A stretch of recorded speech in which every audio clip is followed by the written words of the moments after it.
4 ways to hurt those who hate you without lifting a finger. They speak your name with venom. They smile with a blade behind their teeth. They mock your silence, mistaking it for weakness. They want you angry. They want you broken. They want to know that they still live inside your head. But you won't give them that. Not because you're soft, not because you're afraid, but because you've understood something darker, something deeper. To truly wound your enemy, you don't strike back. You rise above, and when you rise high enough, they can't even reach you. We don't play the fool's game of revenge. We don't chase after applause or vengeance. We let them swing at the wind. And in that silence, they suffer more than any retaliation could ever offer. Here are 4 ways to break those who hate you without even lifting a finger. 1. Stay unshaken when they try to shake you. Their power dies the moment you don't react. They crave your rage because it confirms their relevance. They want to see you unravel, to mirror the chaos inside them, and when you don't, it terrifies them. Epictetus said it with deadly precision. It is not he who reviles or strikes you who insults you, but your opinion that these things are insulting. We don't resist because we're passive. We resist because we refuse to be pulled into their fire. Let them speak. Let them spit. Let them fester. We remain cold as marble. And nothing is more painful to a hateful soul than being ignored by someone they cannot disturb. When they realize you are beyond their reach, that their words are smoke against stone, that's when the real damage is done. 2. Build a life so disciplined it shames their weakness. They watch from the shadows, hoping you fail. But every morning you rise with discipline. Every day you sharpen your mind.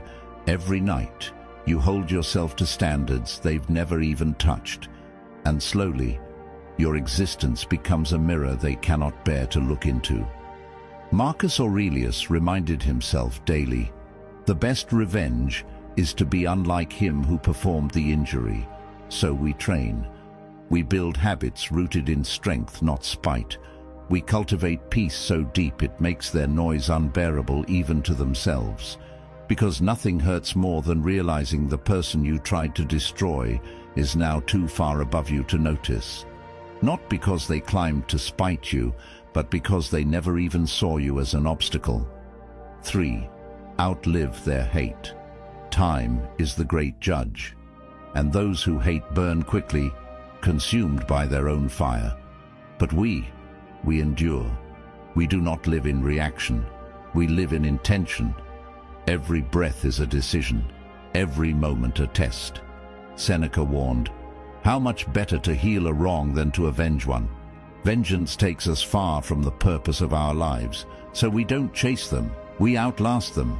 When years pass and they are still haunted by old bitterness, and you are building, growing and leading, that is the deepest cut.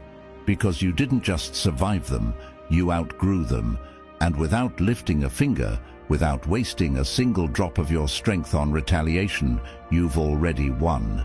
4. Forgive them publicly and mean it.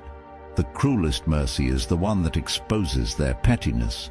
When you forgive, not with arrogance, but with clarity, you declare before the world, you cannot make me hate you. You are not powerful enough. Forgiveness, when it comes from strength, not weakness, cuts deeper than revenge ever could. Because it says, you are no longer a threat. I've already buried the damage you tried to cause, and I buried it inside the man I've become. Musonius Rufus, the teacher of Epictetus, said, it is not enough to refrain from harming others. We must also not wish them harm. This is the edge only the disciplined can walk. To forgive your enemies is to remove the final weapon they hold against you. They cannot haunt you with guilt. They cannot bait you with hatred. They cannot own space in your mind. And the world sees this. They see a man who chooses grace over grudge, composure over chaos, and they wonder, how can he walk through fire? and still bless the hands that lit the match. Because we know something they don't. Forgiveness isn't surrender. It's liberation from their poison, their grip, their existence in our inner world. To forgive is to say, I am no longer at war. And that peace, that terrifying peace, becomes a punishment they never saw coming.